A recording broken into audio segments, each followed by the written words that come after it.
this, we now look at sketching. We're going to sketch on the face of this, and we want to look at creating a rectangle. Now this rectangle, we click, we use the dimension tool. This is going to be 6 mil by a length of 20 mil. We're going to want this to be, from this edge, it should be about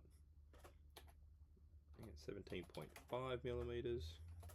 That should put us in the middle. And then from this edge to there, we should be at about 10 millimeters. That'll get us nice and close to the middle. We're then going to finish this sketch, look at using our extrude tool, but we don't want to go to a new body, you want to join it. We're going to pick up this face and we're going to go to 40 millimeters long. We then want to sketch on the face of this, and we'll zoom in nice and close. Go to create an arc, a 3-point arc. You can pick your point, you can decide how big your arc is going to be. This one to make it just about touch the top of there. We say finish sketch. I like to look at it in the isometric view.